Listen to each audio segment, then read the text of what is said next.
সকলো মহিলাকে আমি লাখপতি বাইদেউ বনাব লাগে।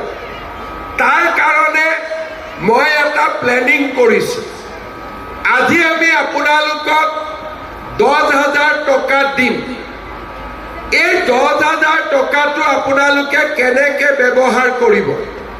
প্ৰথম, আমাৰ সকলোৰে এটা গ্ৰুপ আছে। যদি 10,000 টকাটো আমি গ্ৰুপত দিওঁ 1 লাখ হ'ব। তাৰ পৰা আমি লোন ল'ব পাৰিম।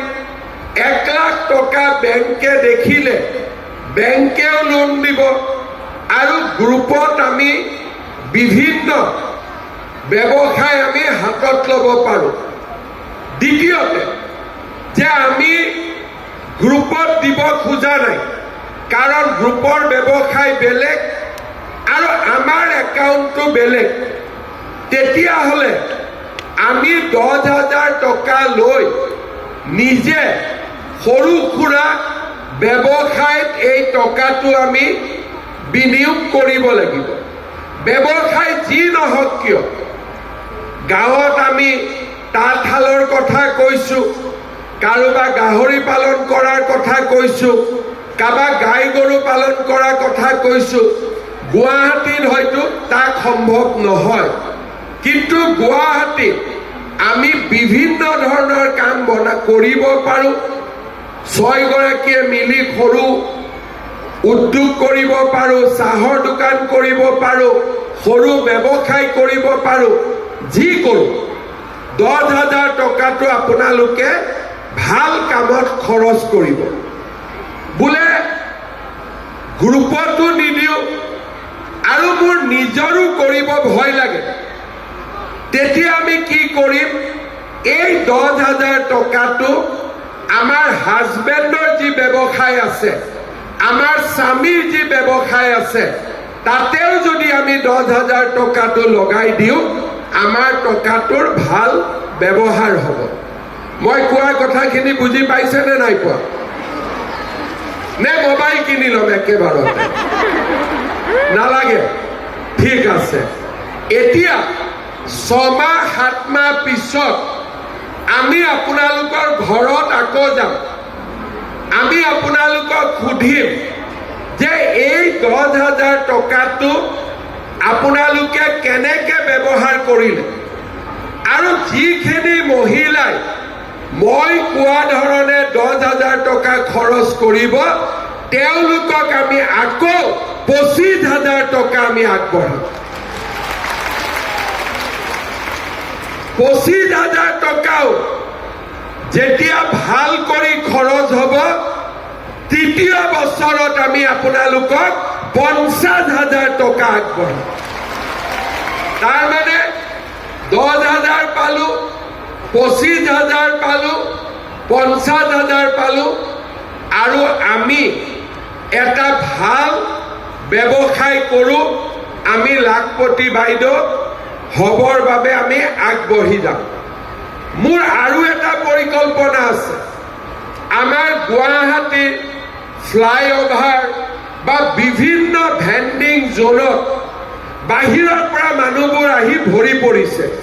বাহিৰ মানে কিছুমান একেবাৰে বাহিৰ, তেওঁলোকক আটা পাটা সুধিলে গৈ বাংলাদেশ পাবগৈ। বাহিৰ মানে মই গুৱাহাটীৰ বাহিৰ কোৱা নাই, কিছুমানটো আছে একেবাৰে বাহিৰ। আমি পৌৰ নিগমক অনুৰোধ কৰিম যে এতিয়াৰ পৰা য'ত ব্যৱসায় জাগা হয়, তাতে আমাৰ মহিলা আত্মসহায়ক গোটৰ মহিলাসকলকহে জাগা দিব লাগে। ভাল হ'ব নে বেয়া হ'ব? ভাল হ'ব নে বেয়া হ'ব? বাংলাদেশৰ পৰা অহাবিলাকক পঠাই দিব লাগে নে নালাগে? আৰু জাগাবোৰ আপোনালোকক দিব লাগে নে নালাগে? অহাবাৰ মোৰ এইটোৱে কাম হ'ব যে গুৱাহাটীত য'তে খালী জাগা হ'ব, তাতে ব্যৱসায় কৰিবৰ কাৰণে প্ৰথমতে আত্মসহায়ক গোটৰ মাসকলক আমি প্ৰথম জাগা দিম। তাৰপিছত আৰু যদি কিবা জাগা খালী যায়, বেলেগ আহিব, আমাৰ আপত্তি নাই। কিন্তু আমি সকলোৱে চেষ্টা কৰিলে আপোনালোক লাখপতি বাইদেউ হ'বই, তাত মোৰ কোনো সন্দেহ নাই। পাৰিবনে নাই? হ'ব। পাৰিবতো? আৰু এটা কথা, লাখপতি বাইদেউ আমি তেতিয়া হ'ব পাৰিম যদিহে 10ৰ পৰা 25,000 পাওঁতে আমাৰ ঘৰত বাচ্চা 3টাৰ পৰা 4টা হৈ নাযায়। কিয়? যেতিয়া বাচ্চা বেছি হয়, মাকৰ কষ্ট বেছি হয়, পঢ়াব লাগে, স্কুলত নিব লাগে, তেতিয়া আৰু লাখপতি বাইদেউ চিন্তা কৰি লাভ নাই, হয়নে নহয়? মই যেতিয়া মহিলাসকলক কওঁ 3টাৰ পৰা 4টা হ'ব নালাগে, গাঁৱত 2-এগৰাকী বাইদেউ সোধো, বাইদেৱে কয় আল্লাই দি দিয়ে, কি কৰিম এতিয়া? তেতিয়া মই তেওঁলোকক বুজাওঁ যে বাচ্চা জন্ম দিয়াত আল্লাহৰ কোনো ইয়াত ভূমিকা নাথাকে, ইয়াত ভগৱানৰ কোনো ভূমিকা নাথাকে। গিৰিয়েক আৰু ঘৈণীয়েকে বহি আলোচনা কৰিলে কামটো হৈ গ'ল, ইয়াতে আল্লাহৰ কথা নাথাকে। তো কিছুমানে মূৰত বুজাই দিছে যে বাচ্চা আল্লাই দিয়ে। আল্লাহ দিয়ে, কিন্তু আল্লাহ তেনেকে নিদিয়ে। আল্লাহ আমাৰ ঘৰত আহি বাচ্চা নিদিয়ে, ভগৱানে ঘৰত আহি বাচ্চা নিদিয়ে।